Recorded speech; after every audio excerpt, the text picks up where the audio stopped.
মৃত্যুর পর আত্মা শরীর থেকে প্রথমে বেরোয়, সে বুঝতে পারে না যে সে শরীর থেকে বেরিয়েছে।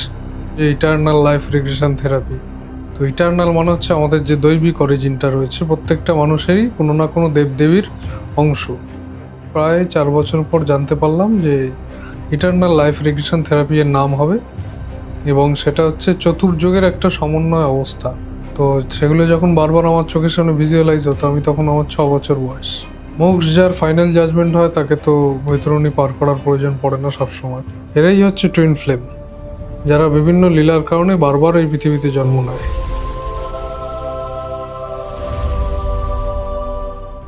যে কোনো সাধকের কাছেই প্রেত শক্তিরা আসে মুক্তির জন্য।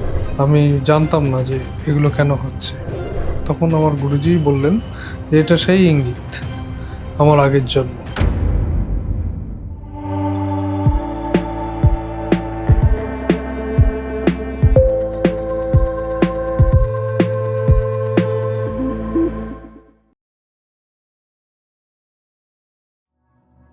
নমস্কার, আমি আবির আর আপনারা দেখছেন বেঙ্গল আল্টিমেট পডকাস্ট।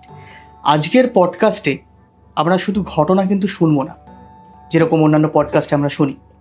আজকের পডকাস্টে থাকছে বেশ কিছু প্রশ্নের উত্তর, লাইফ নিয়ে, যোগ নিয়ে এবং একটি বিশেষ টার্মিনোলজি নিয়ে। আজকে আমাদের সাথে যিনি আছেন তিনি একজন ইএলআর স্পেশালিস্ট, বলা ভালো ইএলআরের তিনি প্রবর্তক। ইএলআর অর্থাৎ ইটার্নাল লাইফ রিগ্রেশন। আমাদের সাথে আজকে আছেন মিস্টার ধৈবত চক্রবর্তী। দাদা, কেমন আছো? নমস্কার। খুব ভালো আছি আবির, তুমি কেমন আছো? আমি খুবই ভালো আছি, and thank you so much দাদা, তুমি তোমার ব্যস্ত শিডিউল থেকে আমাদেরকে আজকে সময় দিলে। তো সব গেস্টকে আমরা যে কোয়েশ্চেনটা করি তোমাকেও করছি, কেমন লাগছে পডকাস্টে এসে? আমার খুবই ভালো লাগছে। তো তুমি একটি নতুন টার্ম রিসেন্টলি স্পিরিচুয়াল ওয়ার্ল্ডে এনেছো, সেটা হলো ইএলআর। পিএলআর আমরা শুনেছি পাস্ট লাইফ রিগ্রেশন, সেরকমই এটা একটু আলাদা, যেটা নিয়ে আমরা আজকে ডিসকাস করব, তোমার থেকে জানবো, সেটা হলো ইএলআর, ইটার্নাল লাইফ রিগ্রেশন। ঠিক, একদম, কারণ নতুন টার্ম, অবশ্যই তোমার থেকে জেনে নেওয়া ভালো। এটা ইটার্নাল লাইফ রিগ্রেশন থেরাপি, একদম। তো এই ইএলআর বিষয়টা কি, যদি তুমি একটুখানি বলো। আচ্ছা, ইএলআর মানে হচ্ছে, তুমি বলেই দিয়েছো যে ইটার্নাল লাইফ রিগ্রেশন থেরাপি। তো ইটার্নাল মানে হচ্ছে আমাদের যে দৈবিক অরিজিনটা রয়েছে, প্রত্যেকটা মানুষেরই কোনো না কোনো দেবদেবীর অংশ। এটা আমরা মহাভারত থেকেও জানি, রামায়ণ থেকেও জানি।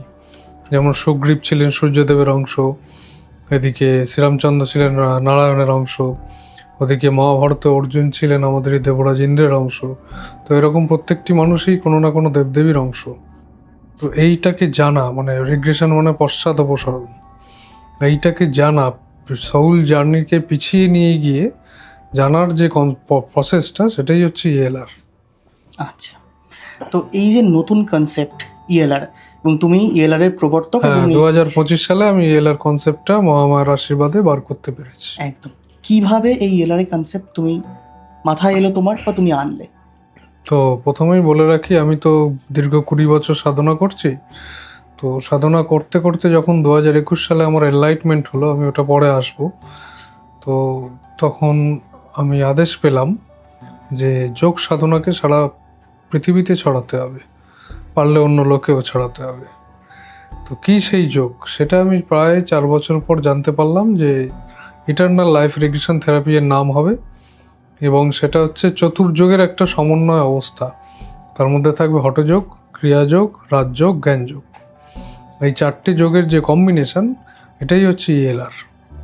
আচ্ছা, তো তুমি বললে যে তুমি বহু বছর সাধনা করছো, কোন সাধনার সঙ্গে তুমি যুক্ত আছো? আমি প্রথম জীবনে আমার প্রয়োজন নেই আর কি, হঠযোগ সাধনা দিয়ে শুরু হয়েছিল। তার প্রায় 13 বছর পর আমি ক্রিয়াযোগ সাধনা এবং রাজযোগ, জ্ঞানযোগের মধ্যে আসি, এবং তার প্রায় 3 বছর পর আমার সিদ্ধি লাভ হয়। আচ্ছা, এই সাধনার সাথে এই যে যোগ বা যোগা, এই শব্দটা আমরা সবসময় পাই। এই যোগা বা যোগ শব্দের অর্থ কী, বা এটার অন্তর্নিহিত মর্মার্থ কী? যোগ মানে হচ্ছে যুক্ত হওয়া। তাহলে কার সাথে আমাদের যুক্ত হব? না, ডিভাইন অরিজিনের সাথে আমাদের যুক্ত হতে হবে, সেটাই হলো যোগ। আচ্ছা, যোগ বা যোগা, এটা বলতে আমরা ব্যায়াম শব্দটা বুঝি। তো ব্যায়ামের সাথে যোগা বা এই সাধনার কি সম্পর্ক রয়েছে? ব্যায়াম হচ্ছে হঠযোগের পার্ট, আচ্ছা তাই হঠযোগটা সবার আগে আমি করতে বলি, দেন বাকি সাধনাগুলো। আচ্ছা। তো এই যে 4টে যোগ, সংক্ষিপ্ত আকারে যদি তুমি 4টে যোগকে একটুখানি বিশ্লেষণ করো। এই সংক্ষিপ্ত আকারে যদি বলতে হয় তাহলে হঠযোগ শুরু হচ্ছে তোমার বিভিন্ন আসনাদির মাধ্যমে, এবং ক্রিয়াযোগ কিছু প্রাণায়াম এবং মুদ্রা, আর রাজযোগ রয়েছে বিশেষ একটা ওঙ্কার সাধনা, আচ্ছা এবং জ্ঞানযোগও একটি গুহ্য সাধনার মধ্যেই রয়েছে। আচ্ছা। তো পরবর্তী কোশ্চেন, যেটা এখনই করে নেওয়াই ভালো, জাতিস্বর। আমরা অফ দ্য ক্যামেরা হয়তো কথা বলছিলাম টপিকটা নিয়ে। তো জাতিস্বর অর্থাৎ তুমি আগের জন্মে কী ছিলে সেটা জানো, আমরা নর্মালি তাই জানি। জাতিস্বর মানে যারা আগের জন্মের কথা বলে দিতে পারেন। তো কিভাবে ঘটলো? এই জাতিস্বর ঠিক আগের জন্ম না, আগের অনেকগুলো জন্ম। আচ্ছা তো ছোটবেলা থেকেই আমি যেটা দেখতাম, যেটা তোমার ভিজুয়ালাইজ হতো, তো সেটা ছিল মহাভারতের কয়েকটি ঘটনা।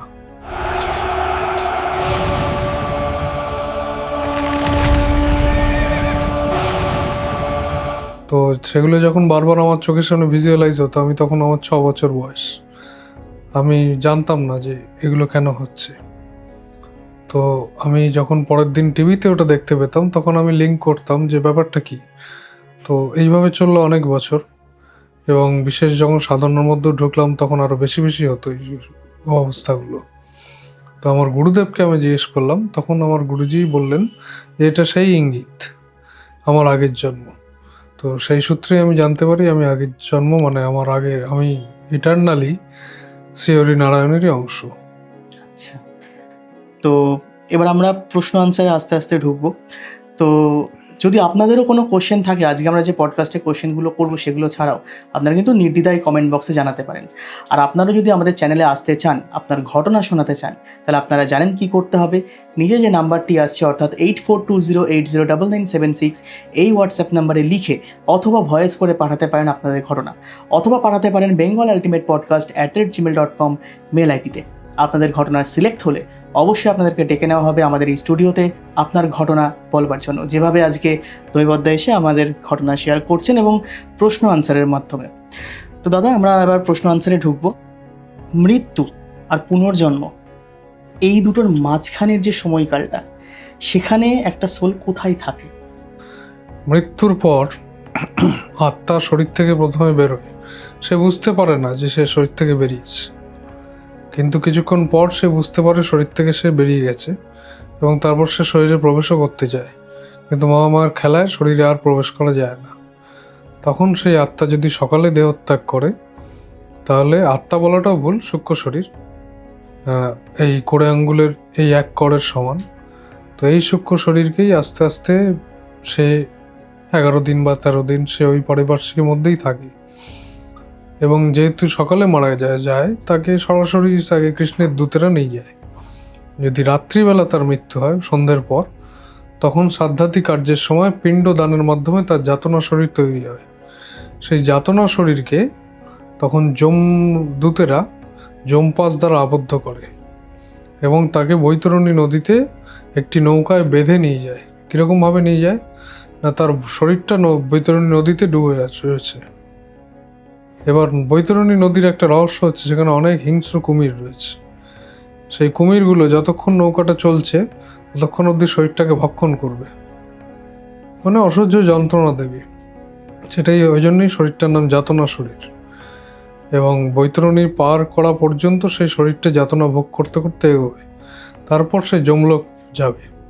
সেই যমলোকে চিত্রগুপ্তের খাতার থেকে বিচার হবে যে তার মোক্ষ হবে না সে আবার পুনর্জন্ম নেবে কোনো লোকে, কারণ শুধু পৃথিবীতেই পুনর্জন্ম হয় না, বিভিন্ন লোকেও পুনর্জন্ম হয়। আচ্ছা, যদি মোক্ষ তার ফাইনাল জাজমেন্ট হয়, তাহলে তাকে কেন বৈতরণী নদী পার করতে হয় এরকম? মোক্ষ যার ফাইনাল জাজমেন্ট হয় তাকে তো বৈতরণী পার করার প্রয়োজন পড়ে না সবসময়। আচ্ছা, এটা সাধারণ মানুষের জন্য আমি একটা কনসেপ্ট বললাম, কিন্তু যারা ব্রাহ্মণ সদাচারী তারা বৈতরণী নদী পার করবে কামধেনুর পুচ্ছ ধরে। আচ্ছা, আর যারা আরও উচ্চ পর্যায়ের সাধক তারা ডাইরেক্ট দেহ থেকে কোনো না কোনো দেবলোকে পৌঁছে যাবে। আচ্ছা, কিন্তু এটাও মোক্ষ নয়, আমি ওটা নিয়ে পরে আসবো। একদম মোক্ষের কনসেপ্টটা আরো গভীর। একদম, ওটা আমাদের পরবর্তী একটা কোশ্চেন আমরা অলরেডি রেখেছি। তো যখন প্রসঙ্গটা উঠলো আমরা অবশ্যই পরেই কোশ্চেনটা আনবো। আমি চলে যাচ্ছি পরবর্তী প্রশ্নে। ইএলআর থেরাপি বা ইএলআর সেশন করার সময় তোমার দাদা এরকম কোনো ঘটনা তোমার সাথে ঘটেছে যেটা বেশ রোমাঞ্চকর, গায়ে কাঁটা দেওয়া? এরকম? ঘটনা ঠিক না, ছোটখাটো অনুভূতি ঘটেছে। আচ্ছা। একটা একটা অনুভূতি আমার, যারা স্টুডেন্ট আমার কাছে শেখে, তো তারা বলেছে যে এরকম ইয়েলার সাধনা করতে করতেই তারা যদি আমাকে ধ্যানে পায়, তখন তারা দেখেছে যে হ্যাঁ আমি কৃষ্ণ। এই ধরনের ঘটনা অনেকবারই ঘটেছে। এটাকে কি তাদের পার্সপেক্টিভে গুরুকৃপা বলতে পারি? 100 বার একদম, গুরুক্রিয়া প্লাস পুরুষকার, তাদের নিজের চেষ্টা আছে সাধনায়। অবশ্যই। ইএলআর থেরাপি এটা একটা সম্পূর্ণ নতুন কনসেপ্ট। হুম। এটাও কি গুরুমুখী বিদ্যা? অবশ্যই, গুরু ছাড়া এই সাধনায় ঢোকা যায় না। আচ্ছা, এবং এটি সাত্ত্বিক, তামসিক নাকি রাজসিক? তিনটেই রয়েছে এর মধ্যে। কি কি মানে কিভাবে রয়েছে? যে সাত্ত্বিক সাধক, সে যেমন সাত্ত্বিক আহার করে ওই সাধনা করতে পারে, চূড়ান্ত তামসিক ওই সাধনা করতে পারে। কারণ সাত্ত্বিক, রাজসিক, তামসিক এইগুলো খাদ্যের উপরে যেমন ডিপেন্ড করে, তেমনই ডিপেন্ড করে তার খাবারের প্রকৃতি অনুসারে। সে যদি এখন মাংসকেও সাত্ত্বিক করে নিতে পারে যোগ বলে, তাহলে কিন্তু সে আর তামসিক রইল না, কারণ তামসিক থেকে সাত্ত্বিকের যাত্রার নামই ইয়েলার। আচ্ছা, ইএলআর থেরাপির কথা শুনলে, যেটুকু আমি অফ ক্যামেরা তোমার সাথে কথা বলেছি, ইএলআর এর কথা শুনলে আমাদের মাথায় যেটা আসতে পারে সেটা হলো কুণ্ডলিনী জাগরণ। কুণ্ডলিনী শুধু কুণ্ডলিনী জাগরণই নয়, পঞ্চকোষ বিবেকভেদ। আচ্ছা, এই দুটো জিনিস কি? আচ্ছা, আমাদের শরীরে 7টা, মোটমাট 114টা চক্র রয়েছে, তার মধ্যে প্রধান হচ্ছে 7টা চক্র। একটা পদ্ধতি আছে যেটাই 7টা চক্রকে জাগ্রত করে, কিন্তু তার চাইতেও সহজ পদ্ধতি হচ্ছে আমরা যদি পঞ্চকোষকে জাগ্রত করতে পারি।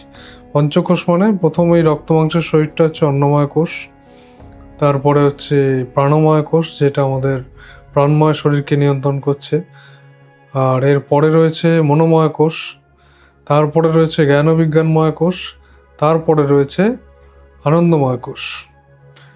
এই আনন্দময় কোষই হচ্ছে সেই দিব্য শরীর যেটা প্রত্যেকের মধ্যেই রয়েছে, যেটাই অ্যাকচুয়ালি কোনো না কোনো দেবতা বা দেবী। আচ্ছা, এবং কুণ্ডলিনী জাগরণ কতটা পসিবল আজকের এই কলিযুগে দাঁড়িয়ে, যেখানে এত স্বার্থপরতা, হাহাকার, মৃত্যু, হিংসা, এই যুগে দাঁড়িয়ে কতটা আমরা কুণ্ডলিনী জাগরণের পথে আমরা এগোতে পারি? পুরোটাই এগোনো যায়। নিষ্ঠা এবং ভক্তি থাকলে কুণ্ডলিনী জাগরণও যেমন হবে, পঞ্চকোষ বিবেকভেদও তেমনই হবে। আচ্ছা, এবং এটি ইএলআর এর মাধ্যমে পসিবল?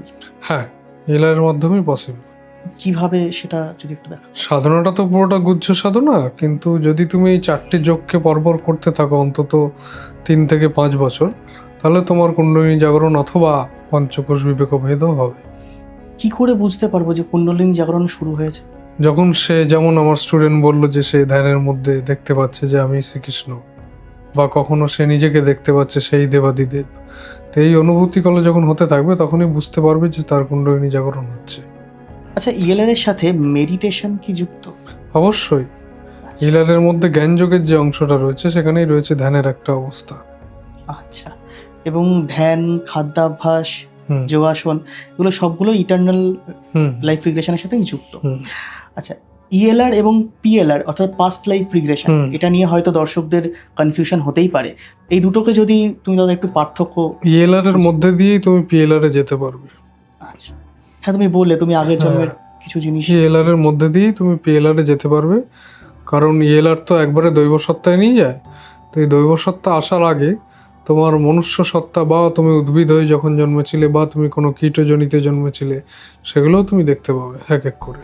আচ্ছা, টোটাল যে সময়কালটা, যে কত সময় পরে আমরা আমাদের এই আগের জন্মে কী ছিলাম, বা পাস্ট লাইফে আমাদের কী জনিতে আমাদের জন্ম হয়েছিল, বা কী করেছি, কী কী কর্মাস রয়েছে, সেগুলোকে আমরা কত সময়ের মধ্যে জানতে পারবো বা কত তাড়াতাড়ি জানতে পারবো? 3 থেকে 5 বছর কন্টিনিউয়াস চর্চা করতে হবে। বিজ্ঞানের যুক্তির নিরিখে, বৈজ্ঞানিকভাবে রিগ্রেশনকে কিভাবে তুমি দাদা ব্যাখ্যা করবে? একটু আগে যে তোমাকে বললাম যে মোক্ষ মানে একটা অন্যরকম কিছু, এক ধরনের মোক্ষ তো সর্বসাধারণের জন্য যে ভগবানের শরীরে বিলীন হয়ে যাওয়া, কিন্তু আরেক ধরনের মোক্ষ আছে যখন তুমি নিজের দৈব অরিজিনটা জেনে ফেললে। তখন আমাদের আনন্দময় কোষ হচ্ছে দুটো, একটা পুরুষ স্বরূপ, একটা স্ত্রী স্বরূপ। কোনো না কোনো দৈব কার্যে ভুল বা অপরাধ বা কোনো লীলার কারণে আমাদের এই দুটো স্বরূপকেই জন্ম নিতে হয়, অনেকটা টুইন ফ্লেম কনসেপ্টের মতো। তো যখন তুমি একটা স্বরূপ আর একটা স্বরূপকে পেয়ে যায়, সেটাই হচ্ছে সত্যিকারের মোক্ষ। সেটা 3 ডাইমেনশনালিও হতে পারে, আবার 7 ডাইমেনশনালিও হতে পারে। এটাই রিগ্রেশন। ডিভাইন ম্যাসকুইলাইন এবং ডিভাইন ফেমিনাইন, ডিএমডিএফ, এইটা যদি একটু তুমি বলো, কারণ এটা বহু মানুষের বা বহু দর্শকের এই প্রশ্নটা আসে। টুইন ফ্লেম কি, এই তিনটে টার্ম যদি তুমি একটুখানি শর্টে বলো। পরম প্রকৃতি আর পরম পুরুষ। প্রথমে সৃষ্টির প্রাককালে কিছুই ছিল না, ছিল শুধু পরব্রহ্ম। তিনি একা থাকতে ভালো লাগেনি, তিনি চাইলেন যে একম বহুস্মান, এক থেকে অনেক হব। তাই জন্য তিনি সৃষ্টি করলেন তার ভেতর থেকে পরমাপ প্রকৃতি। এটা ঠিক সৃষ্টি করা বললে ভুল হবে, তিনি স্প্লিট করে দুটো ভাগে ভাগ হয়ে গেলেন, যেটা টুইন ফ্লেম কনসেপ্টে বলে। এরাই হচ্ছে টুইন ফ্লেম, যারা বিভিন্ন লীলার কারণে বারবার এই পৃথিবীতে জন্ম নেয়। কোনো জন্মে ইউনিয়ন হয়, কোনো জন্মে ইউনিয়ন হয় না।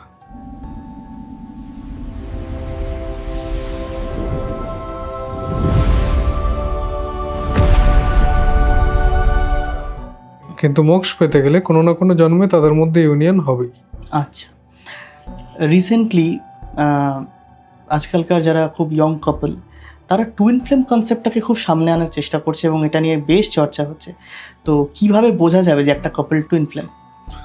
আচ্ছা, তাদের মুখ একই রকম হবে, আচ্ছা, তাদের আচার আচরণ একই রকম হবে, একে অপরের জন্য একটা ইনকমপ্লিটনেস বোধ করবে, আর সবসময় তাদের মধ্যে একটা স্পিরিচুয়াল টান থাকবে। আচ্ছা, এই কটি লক্ষণ দেখলেই বোঝে যে তারা টুইন ফ্লেম। আচ্ছা। ইএলআর থেরাপির জন্য কি কোনো বিশেষ নিউমারোলজি বা নাম্বারসের কোনো দিক রয়েছে? ইএলআর থেরাপি করলে যেটা হয়, নাম্বার নেই, কিন্তু তুমি সাধনা করতে করতে যদি তুমি টুইন ফ্লেম কনসেপ্ট দেখো, তাহলে তুমি অ্যাঞ্জেল নাম্বার দেখতে পাবে। আর রিচুয়ালস বলতে তো বললাম আমি অনেকগুলো সাধনা এবং মন্ত্র অবশ্যই আছে সেখানে। গুচ্ছ ওটা তো বলা যায় না, গুচ্ছ মন্ত্র সেখানে রয়েছে, সেটি গুরুমুখী। গুরুমুখী। একদম।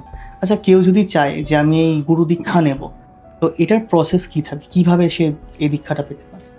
আমার সাথে যোগাযোগ করবে, আমি তাকে সাধনাগুলো প্রতিদিন সপ্তাহে একদিন করে শেখাবো।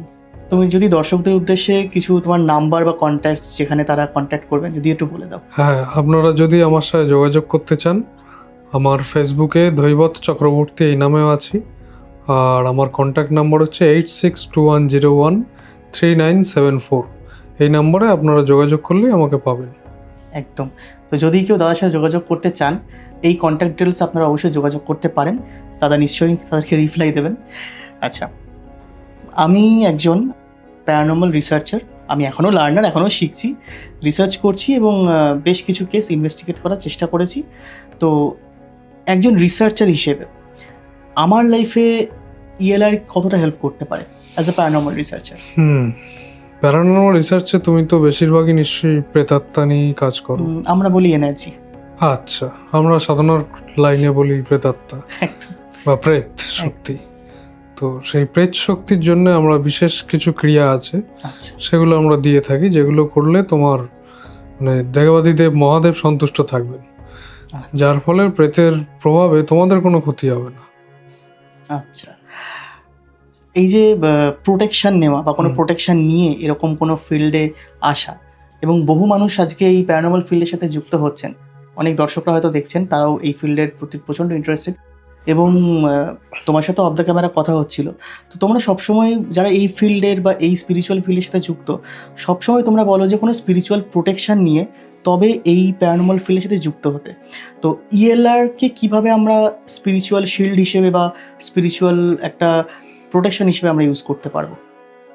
আমরা প্রথমেই বলবো যে তোমরা সাধনাটা করো, রেগুলার সাধনা করো, এবং তার সাথে সাথে তোমরা ইনভেস্টিগেশন করো, তাহলেই তোমরা বুঝতে পারবে যে কতটা প্রোটেক্টেড তোমরা আছো।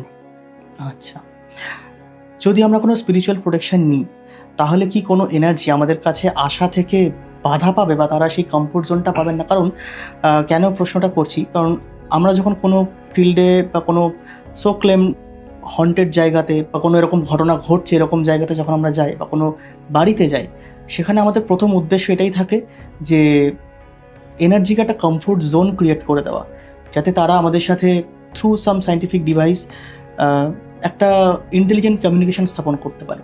তো যদি আমরা এরকম কোনো স্পিরিচুয়াল প্রোটেকশন নিই, তাহলে কি তারা আমাদের থেকে দূরে থাকবেন বা তারা কি সেই কমফোর্ট জোনটা পাবেন না? তোমার কি মনে হয়? না, তারাও বেশি কমফোর্ট জোন পাবেন। আচ্ছা হ্যাঁ, যে কোনো সাধকের কাছেই প্রেত শক্তিরা আসে মুক্তির জন্য, আচ্ছা এবং কমফোর্ট জোন অবশ্যই পাবে, কিন্তু তারা কোনো হার্ম করতে পারবে না। আচ্ছা। বেশ। তো অবশ্যই এটা আশা করি তুমিও সেই সাজেশনটাই দেবে যারা এই ফিল্ডে আসছে, যে স্পিরিচুয়াল প্রোটেকশন নেওয়াটাই ভালো। ভালো। একদম। আমরা চলে যাচ্ছি পরবর্তী প্রশ্নে। অতীত জন্মের কর্মফল বা কর্মা আমরা চাইলে কি এই জন্মেও পরিবর্তন করতে পারি? সেটা 90% করতে পারি কিভাবে? সাধনার মাধ্যমে। যেমন একটা কথাই আছে যে তোমার ধরো আজকে অতীত জন্মের কারণে হাত পা ভেঙে যাওয়ার কথা ছিল, তুমি যদি সাধনা করো তোমার ওই ভাঙার জায়গায় হয়তো একটু ছড়ে গেল, এরকম হতে পারে। মানে চেঞ্জ করা পসিবল? পসিবল। কিন্তু আমরা যে বলি যে কর্মফল চেঞ্জ ঠিক না, মানে হালকার উপর দিয়ে যাওয়া। আচ্ছা, কিন্তু আমরা যে বলি যে কর্মফলকে আমরা কোনোদিনই নিয়তিকে চেঞ্জ করতে পারবো না, যেটা চেঞ্জ তো হচ্ছে না, হাতে তো আঘাত লাগছেই, আচ্ছা সেটা বেশি থেকে কম কম হচ্ছে, মানে মাত্রাটাকে আমরা কমাতে পারি। কমাতে। আচ্ছা, এবার আমরা আরেকটা টপিকে ঢুকছি আজকে, তারপর আবার আমরা ইয়েলারে ফিরে আসবো। সেটা হলো দশমহাবিদ্যা। তো ইতিমধ্যে একটা ভিডিও হয়তো দশমহাবিদ্যা নিয়ে আপনারা দেখেছেন। তো এখানে আমরা সেই রিলেটেড এবং দশমহাবিদ্যা সম্পর্কিত আরও কিছু কোশ্চেন করব, যেগুলোর জবাব হয়তো দর্শকরাও জানতে চান, আমিও জানতে চাই, যাতে নলেজ আমরা গেইন করতে পারি। তো এই যে দশমহাবিদ্যা, এই দশমহাবিদ্যার প্রথম দেবী হলেন মা কালী। তার রূপ যে এতটা ভয়ঙ্কর বলে আমরা মনে করি, তো এটার পেছনে কি কোনো মর্মার্থ রয়েছে? দেখো, আমি যেহেতু একজন যোগী, তাই তন্ত্রের দিকটা অতটা বলতে পারবো না, কিন্তু যোগের ক্ষেত্রে মা কালীর অন্য ব্যাখ্যা। আচ্ছা মা কালীর 4টে হাত হচ্ছে মন, বুদ্ধি, চিত্ত, অহংকার, এবং তার শরীরের যে কালো বর্ণ সেটা হচ্ছে অতিরিক্ত তেজের প্রকাশ, আজ্ঞাচক্রের প্রতীক। অর্থাৎ কালী সাধনা যদি সে ঠিকঠাক করে তার আজ্ঞাচক্র পর্যন্ত জাগ্রত হতে পারে। আচ্ছা, যে কোনো সাধনার ক্ষেত্রে, সেটা ইয়েলার হোক বা দশমহাবিদ্যা হোক, বলা হয় যে গুরুর আদেশ ছাড়া বা গুরুর উপদেশ ছাড়া সেই সাধনা না করাটাই বাঞ্ছনীয়। কেন? কারণ হচ্ছে তুমি যদি নিজে নিজে সাধনাটা শুরু করতে যাও, হয়তো কোনো প্রসেসটা আগে করলে, কোনো প্রসেসটা পরে করলে, অথবা কোনো প্রসেসটা বাদ দিয়ে চলে গেলে, অথবা কোনো প্রসেসটা ভুল করলে, তখন কিন্তু হিতে বিপরীত হবে, যেটা এখনকার দিনে প্রচুর হয়। গুরুর আদেশ ছাড়া যদি সে সাধনা করতে যায় তখন হিতে বিপরীত হয়, যার ফলস্বরূপ হবে কি, সে নেগেটিভ এনার্জি দ্বারা আক্রান্ত হবে এবং মৃত্যু পর্যন্ত হতে পারে। এ কারণেই বলে গুরুর আজ্ঞা ছাড়া সাধনা করতে নেই। কিন্তু এখানে এই প্রশ্নটা উঠলেই অনেকে ঘুরিয়ে এই প্রশ্নটা আমি অনেকবার সম্মুখীন হয়েছি, তো আমার কাছে এটার সঠিক জবাব ছিল না। তো সেটা তোমার থেকে জানতে চাই দাদা, যে মা কালী বা তিনি তো মা, তো তার কাছে পৌঁছতে গেলে এত গুরুমুখী কেন, বা এত মন্ত্র, এত তন্ত্র কেন?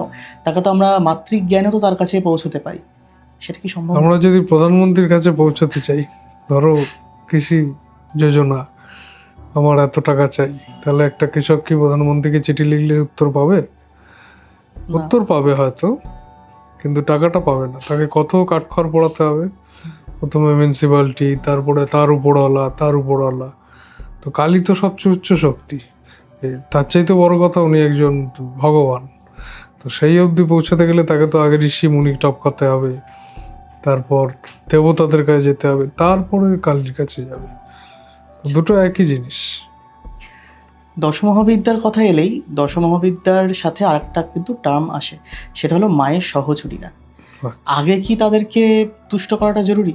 হ্যাঁ, মায়ের ডাকিনী যোগিনীকে আগে তুষ্ট করার প্রয়োজন, তারপরে মাকে। এবং এই যে তুষ্ট করা বা মায়ের যে সাধনা, এটার সাথে আমরা ইএলআরকে কিভাবে যুক্ত করতে পারি? ইয়েলার মধ্যে কিছু কিছু কালী সাধনার পাঠ রয়েছে, কিছু কামাখ্যা সাধনার পাঠ রয়েছে, আচ্ছা আমি নিজেও করেছি। আচ্ছা। তো দাদা, তুমি এত বছর ধরে সাধনা করছো, এই সাধনার পথে সব থেকে কঠিনতম কোনো অভিজ্ঞতা যেটা তুমি আজও মনে রেখেছো, এরকম কোনো অভিজ্ঞতা? সাধনার পথে কঠিনতম অভিজ্ঞতা বলতে, যখন প্রথম সাধনায় ঢুকেছি তখন প্রচুর ভৌতিক উপদ্রব হতো। আচ্ছা, কিরকম একটু শুনি। ধরো একদিন সাধনায় এমন একটা লোকে পৌঁছে গেলাম যেটা শুধু প্রেতেই ভর্তি। তো তো সেখান থেকে আমার ভয় উদ্রেক হতো। তারপর কিছু কিছু ক্ষেত্রে কিছু পিশাচকে তাড়ানো, এই ধরনের অনেক অভিজ্ঞতা হয়েছে আমার। আচ্ছা, রিসেন্টলি বা বহু যুগ ধরে এটা হচ্ছে, রিসেন্টলি আরও বেশি হচ্ছে, সেটা হলো পজেশন।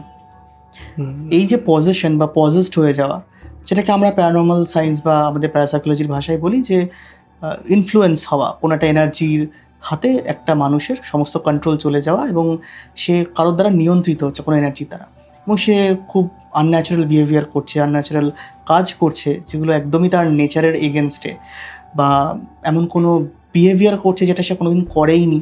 তো এই যে পজেশন, এটা এখন বেশ দেখা যাচ্ছে, এরকম প্রচুর ভিকটিম রয়েছেন যারা পজেসড হচ্ছেন। তো ইএলআর দিয়ে কি এই পজেশনকে কাটানো যায়? ইএলআর যে পজেসড হয়ে আছে তাকে ইএলআর করানো সম্ভব না, কিন্তু ইএলআর করা অবস্থাতে সে কোনোদিনই পজেসড হতে পারবে না। আচ্ছা, এই যে ডাইমেনশনের একটা কনসেপ্ট তুমি বললে যে 3 ডাইমেনশন বা 7th ডাইমেনশন, এটা কি? 3 ডাইমেনশন হচ্ছে আমাদের এই পৃথিলোক, যেখানে সুখ দুঃখ শোক তাপ এগুলো রয়েছে। 4th ডাইমেনশন হচ্ছে প্রেতলোক, 5th ডাইমেনশন হচ্ছে ঋষিলোক, 6th ডাইমেনশন হচ্ছে দেবলোক, 7th ডাইমেনশন হচ্ছে গোলকধাম, আলটিমেট গোলকধাম বা ব্রহ্মলোক বা শিবলোক যেটাই বলো, সেখানে পরম শক্তি আর পরম পুরুষের বাস। আচ্ছা, মোক্ষ বা মোক্ষ লাভ, মোক্ষ লাভ মানে কি বৈকুণ্ঠ ধামে যাত্রা? সর্বসাধারণের ক্ষেত্রে তাই। আর যদি তুমি ওই যে বললাম আগেই যে তুমি যদি নিজেকে জেনে ফেলো, তাহলে মোক্ষ লাভ মানে হচ্ছে নিজেরই ফেমিনিন অথবা ম্যাসকুলিন পার্টের সাথে এক হয়ে যাওয়া। একদম।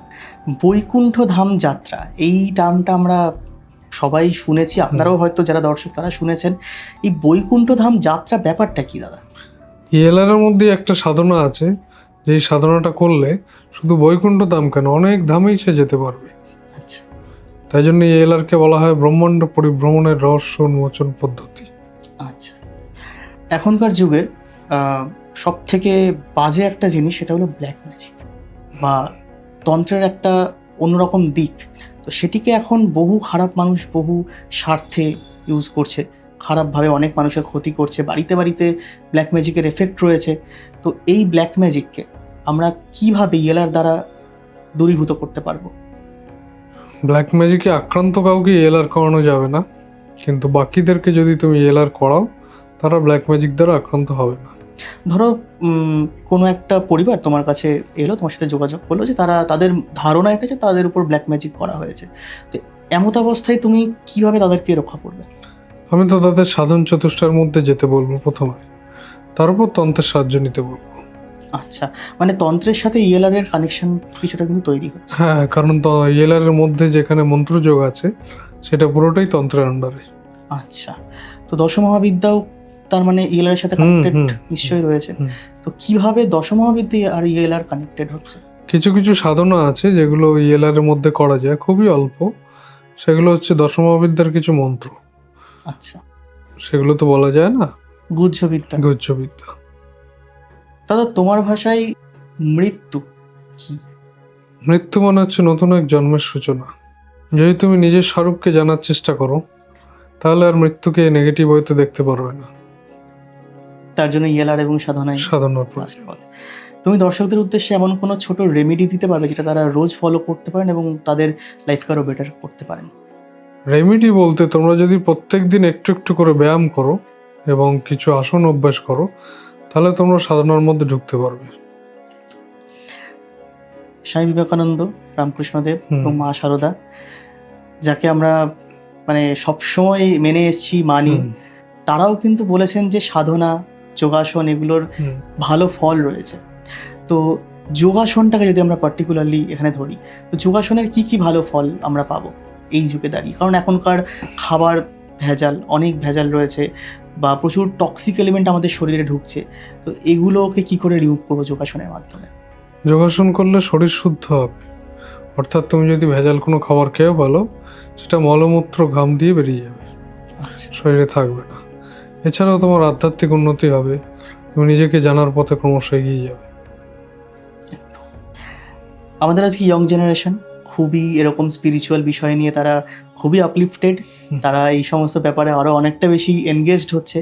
তো দর্শক যারা রয়েছেন, শুধু ইয়ং জেনারেশন না, যে কোনো বয়সের মানুষরা, তো স্পেশালি ইয়ং জেনারেশনের জন্য দাদা তুমি কি মেসেজ দিতে চাও?